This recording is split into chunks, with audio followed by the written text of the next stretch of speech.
अपने हृदय पर अपराध बोध के बोझ को सहन नहीं कर पाई, इसलिए आ गई। कैसा अपराध बोध, कैसा बोझ? मैं समझ नहीं पा रही देवी अनुसुईया। आप सच में महान है देवी पार्वती, जगत जननी है, आदि शक्ति कहलाने योग्य है। परंतु मैं महासती होकर भी संकुचित, संकीर्ण और ऊंचे विचारों वाली हूं। मैंने आपके साथ व्यवहार भी ऊंचा किया। मैं क्षमा के योग्य तो नहीं हूं, परंतु संभवतः हो सके तो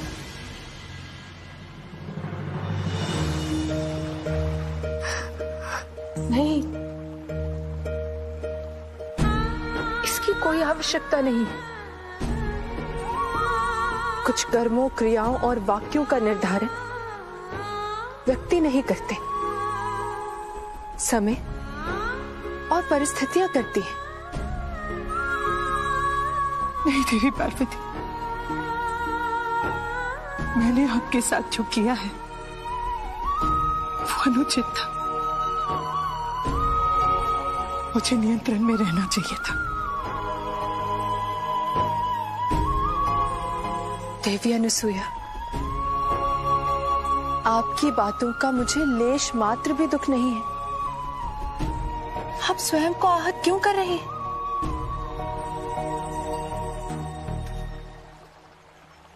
मैं लज्जित हूं। मैं अपने व्यवहार से लज्जित हूं देवी पार्वती। बाल शिव ने मुझसे कहा था कि आप बहुत समझदार हैं। मैं आशा करती हूं कि आप मेरी मनोदशा को समझ पाएंगी। समझती हूँ देवी अनुसुईया। अपने पुत्र को खोने का भय और आपकी उस मृत प्राय स्थिति ने आपकी मनोदशा को रूप बना दिया था।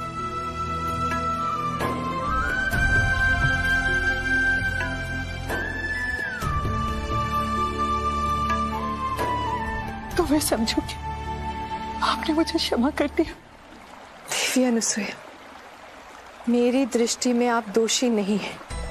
मेरे हृदय में आपके लिए केवल सम्मान है।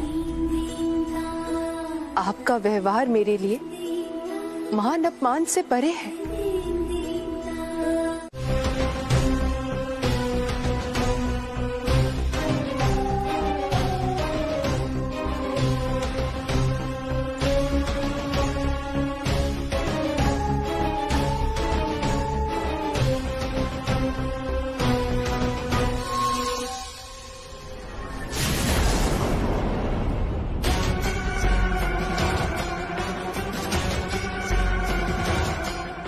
दंडपानी, यहाँ तो अदृश्य कवच का घेरा है। अब भीतर जाना कठिन होगा। पुनः प्रयास करता हूं।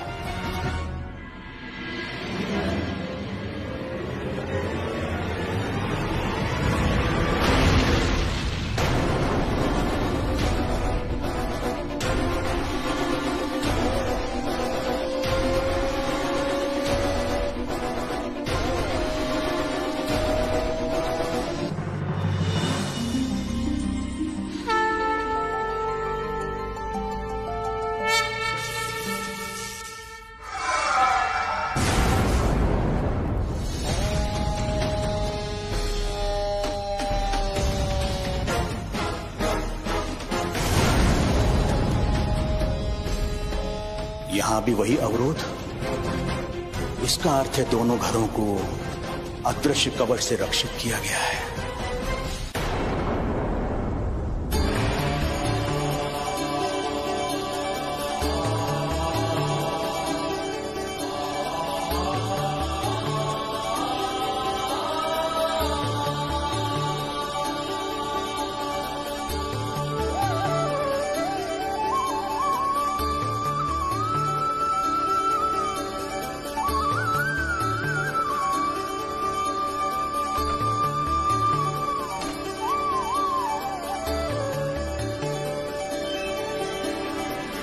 आज देवी दुर्गा का रूप मुझे अत्यंत ही कृपालु दिखाई पड़ रहा है, क्योंकि आज देवी दुर्गा आपकी मनोकामना पूर्ण करने की कृपा करने वाली हैं। क्षमा कीजिएगा असुरराज, मुझे ज्ञात नहीं था कि आप स्वयं यहाँ आए हैं। बिना एक क्षण विलंब किए अपनी आराध्य देवी पार्वती को यहाँ बुला और उसे सदैव के लिए अपनी जीवन रक्षिका बना के यहाँ रख। जो आज्ञा असुरराज, किंतु आदि शक्ति देवी पार्वती के वरदान के अनुसार मैं उन्हें तभी पुकार सकती हूँ जब मैं किसी संकट में घिर जाऊं। तो समझ ले, तू महासंकट से घिर चुकी है।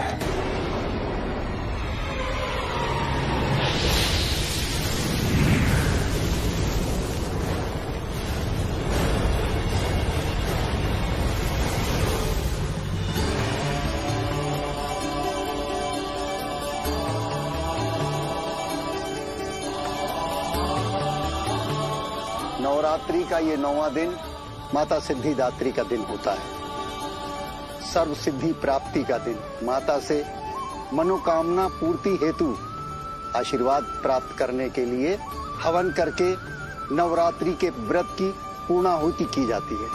तत्पश्चात मनोकामना पूर्ति हेतु माता दुर्गा से प्रार्थना की जाती है।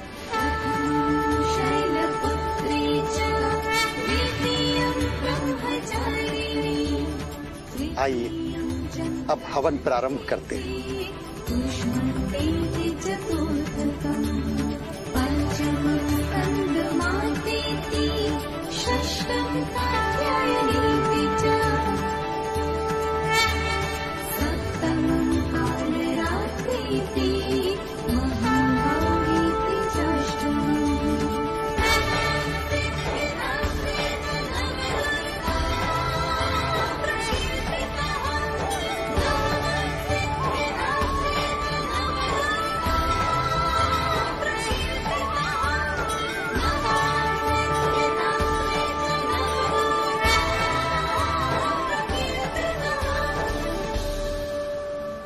बस अब कुछ ही पल शेष है क्षीर सागर का एकांत समाप्त होने में।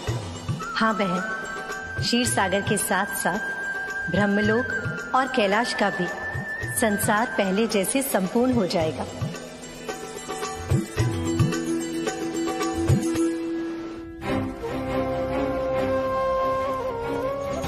हे माँ, माँ तो अपने सभी संतानों के हृदय की बात समझती है।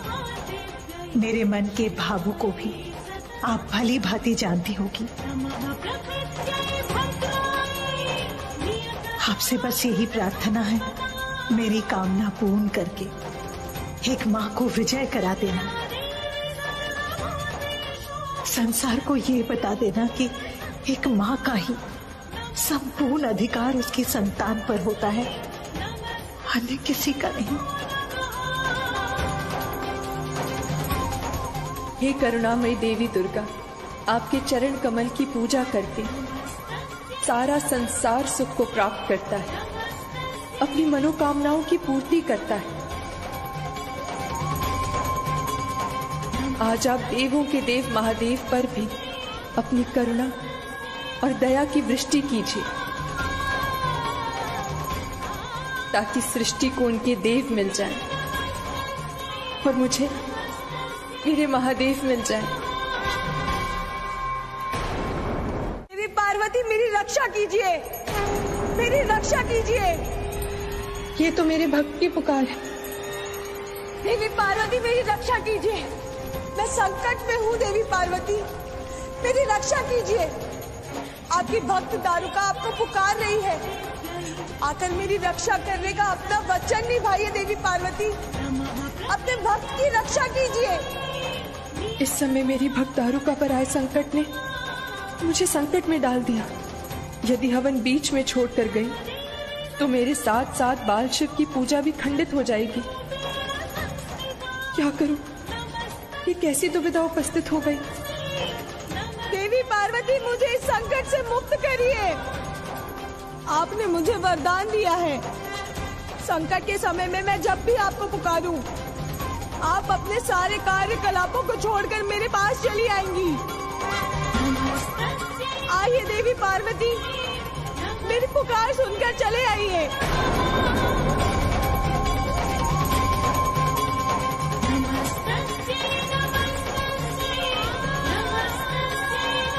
इस संकट के समय बहन लक्ष्मी और बहन सरस्वती ही मेरी सहायता कर सकती हैं। बहन लक्ष्मी, बहन सरस्वती। बहन पार्वती हमें पुकार रही हैं। लगता है शुभ समाचार देना चाहती है। हाँ,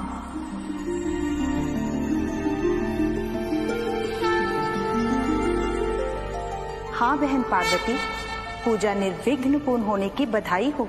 अभी पूजा पूर्ण नहीं हुई है बहन, कि उससे पहले ही एक बड़ी रुकावट आ गई है। देवी पार्वती, अपना वचन निभाकर अपने इस भक्त को संकट से उबारने के लिए अनेकों धन्यवाद। और विश्वास है आप आगे भी अपना ये वचन इसी प्रकार निभाती रहेंगी। वचन केवल शब्द नहीं होते दारुका, शब्द ब्रह्मा होते हैं, जिनको निभाना हम देवी देवताओं के साथ साथ चराचर जगत के समस्त प्राणियों का परम धर्म है। तुम संकट से मुक्त हो गई, अब मैं चलूंगी।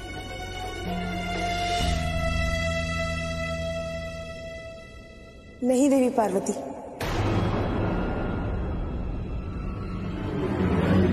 आप बिना मेरी अनुमति के यहाँ से वापस नहीं जाएंगी देवी पार्वती।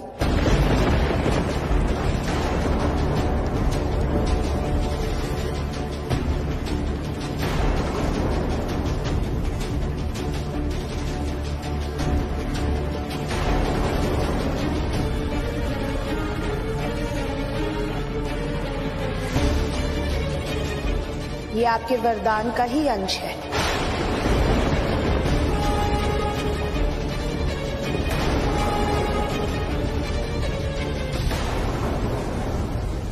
आपको अपने वरदान की मर्यादा निभानी पड़ेगी देवी पार्वती।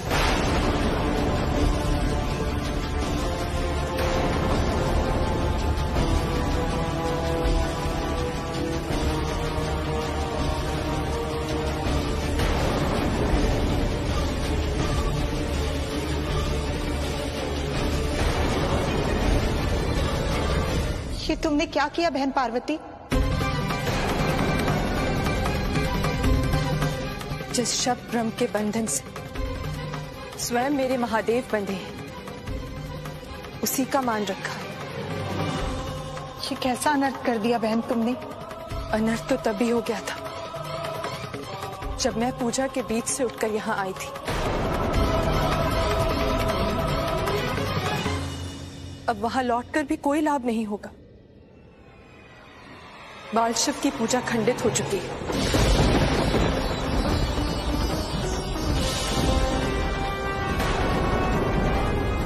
उनका, मेरा, सबका मनोरथ पूर्ण रह गया। और यदि मैं वहां गई तो मैं क्या कहूंगी मित्र शिव से? पहले भी मेरे ही कारण वो महादेव से बालक बने थे, और आज फिर से मेरे कारण वो महादेव बनने से वंचित रह गए।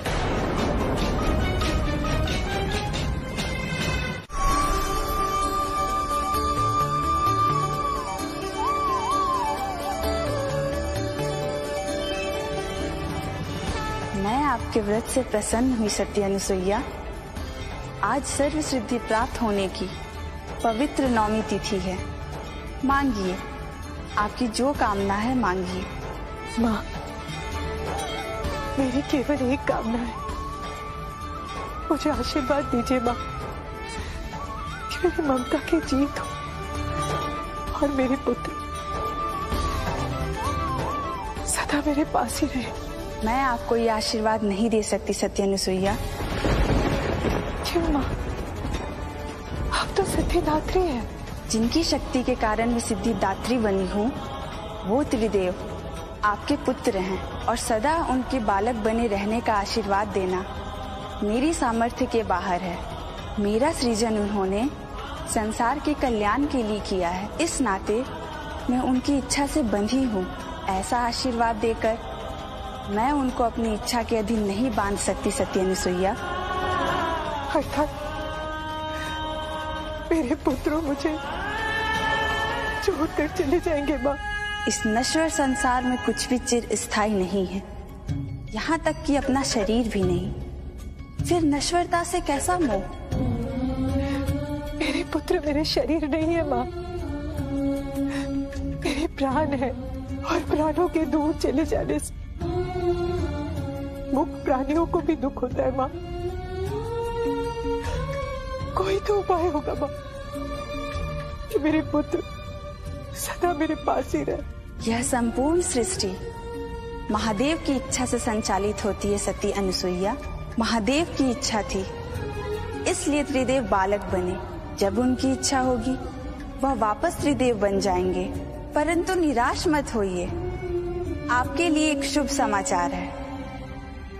इस समय बाल शिव के मन मस्तिष्क में महादेव बनने की कोई इच्छा नहीं है।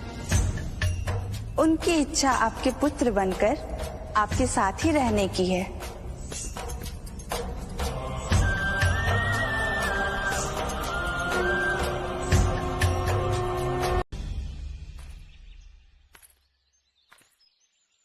ये लेप तुम्हारे जले हुए चिन्ह को मिटाने में लाभकारी होगा दारुका।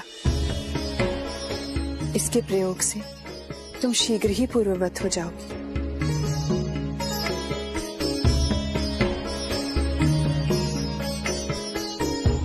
अब विश्राम करो। इस धूप में कैसे विश्राम करूं मैं देवी पार्वती? तुम चिंता मत करो, तुम मेरी भक्त हो।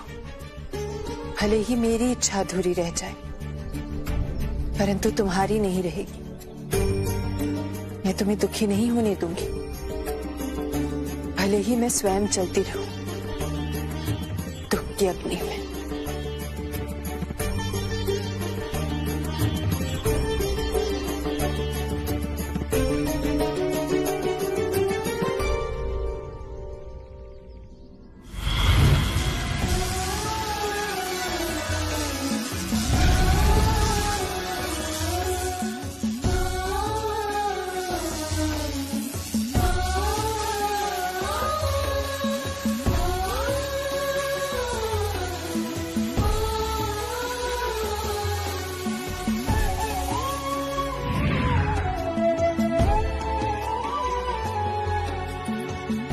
जाओ, जाकर विश्राम करो। अब धूप की उष्मा तुम्हें व्यथित नहीं करेगी, ना ही भूख की ज्वाला तुम्हें जलाएगी। अंदर सारी व्यवस्थाएं हैं, जाओ।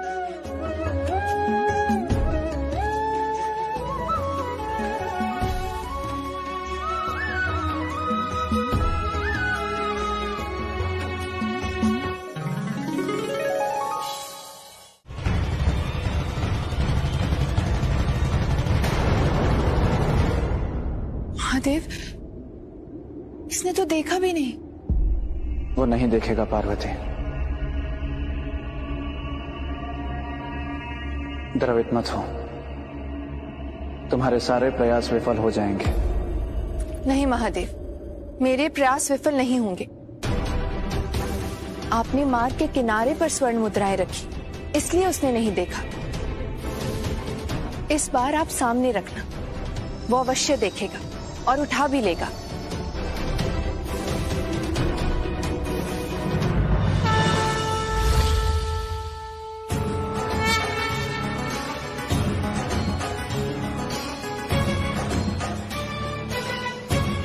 आंखें खोल के तो सब चलते हैं, मैं आंखें बंद करके चलूंगा। देखता हूं कैसा अनुभव होगा।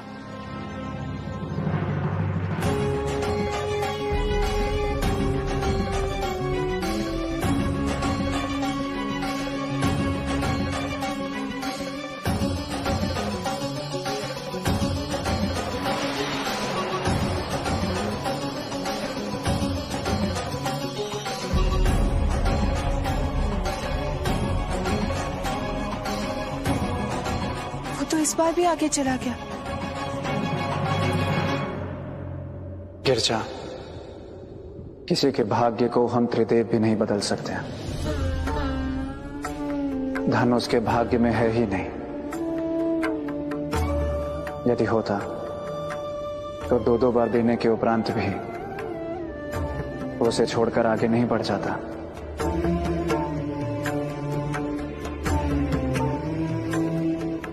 क्यों है वो भाग्य का ही? भाग्य प्राणी के कर्मों पर निर्भर करता है।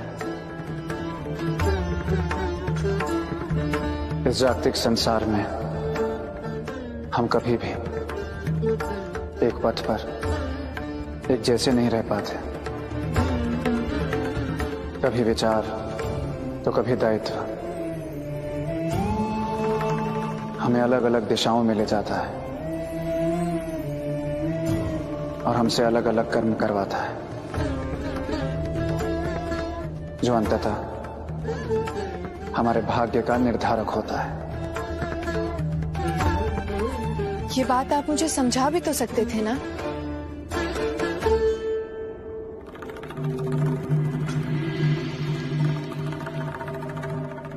समझा सकता था, परंतु जिस समय तुमने इच्छा व्यक्त की उस समय तुम्हारे मन में क्रोध था। समझाता तो नहीं समझते, तर्क करते, तर्क फिर कुतर्क की सीमा तक पहुंच जाता, निष्कर्ष शून्य होता। इसीलिए मैंने प्रयोग को तुम्हें समझाने का साधन बनाया।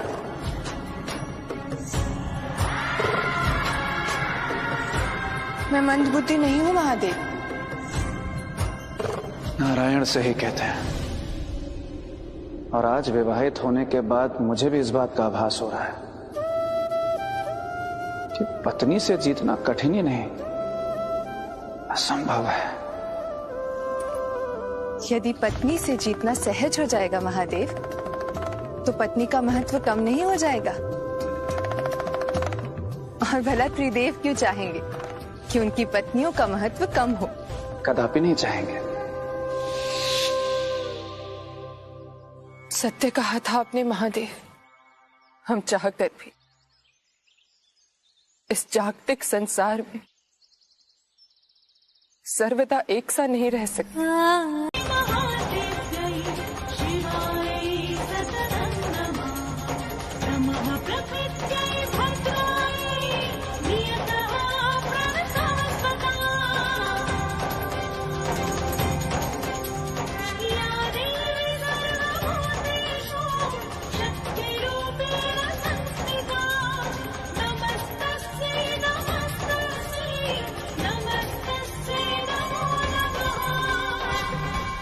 देवी पार्वती, आपकी ये भक्त बहुत कष्ट में है। अब ये दुख सहन नहीं होता। निरंतर तड़प रही हूँ अपनी खोई हुई सत्ता वापस पाने के लिए।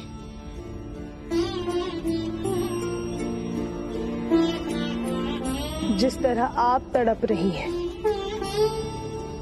देवी, आपके दुखों का अंत ना तो आपके वश में है और ना ही मेरे, किंतु मेरे दुखों का अंत आपके वश में अवश्य है, क्योंकि आप आदि शक्ति हैं, परम शक्तियों की स्वामिनी। इसीलिए विनती है आपसे मेरी, मेरे दुखों को दूर कर दीजिए और अपनी दया से मुझे सुख की स्वामिनी बनाकर मेरी अतृप्त इच्छाओं को तृप्त कर दीजिए देवी पार्वती। सुख और दुख जैसे पुष्प और कांटे।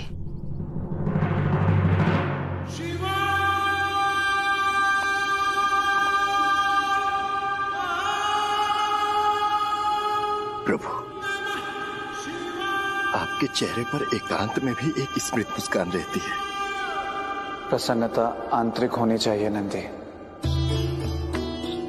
वो आपके अंतर्मन का भाव होती है, जब शुद्ध चेतन को अंगीकार करोगे तो किसी में कोई भेद नहीं होगा।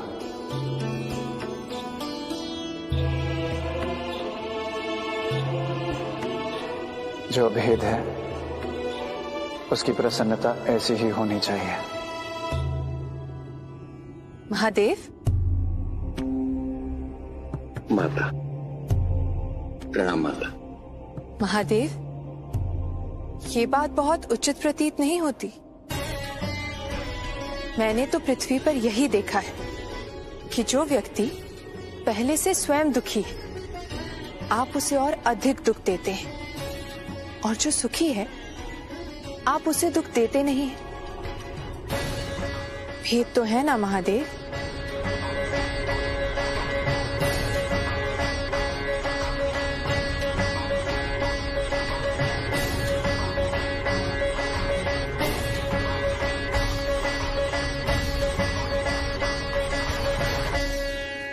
नंदी। शिव प्रभु। आज तुम्हारी माता चांदनी रात में कैलाश के खुले आसमान के नीचे भोजन बनाएंगी।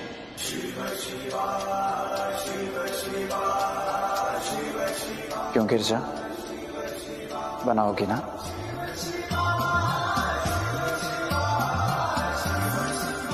यदि ये स्वयं महादेव की इच्छा है तो मैं अवश्य खुले आकाश के नीचे भोजन बनाऊंगी।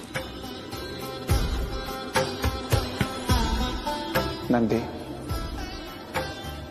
नीचे गांव जाकर कुछ ईंटों की व्यवस्था करो। जो आज्ञा प्रभु। और आप तो जानते ही होंगे वो कहाँ गए होंगे। शिव को ढूंढने में मेरी सहायता कीजिए नंदी जी। उसे ढूंढ कर लेकर आइए। आप तो जानते ही हैं महादेव शिव को कभी नहीं मिलेंगे, और इस खोज में मेरा बाल शिव, मेरा पुत्र केवल भटकता रहेगा।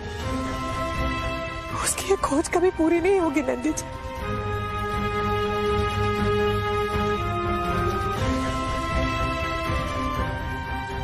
चिंतित मत कीजिए देवी, मैं अभी प्रभु को ढूंढने जाता हूँ,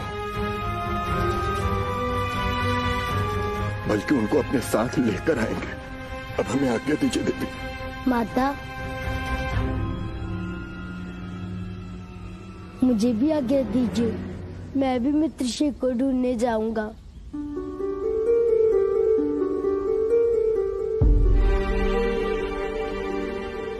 तू जाकर क्या करेगा मूर्ख?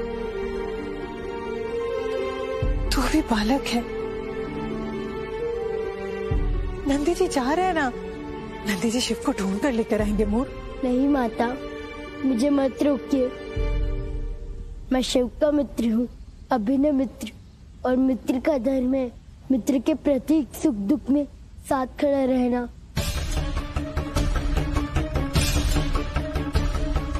यदि नहीं जाऊंगा तो संसार में मित्र धन की मर्यादा धूमिल हो जाएगी, मेरे जीवन की सार्थकता नष्ट हो जाएगी। मेरी आपसे प्रार्थना है माता, मेरी आपसे प्रार्थना है, मेरी आपसे प्रार्थना है माता, मेरी आपसे प्रार्थना है, मेरी आपसे प्रार्थना है माता।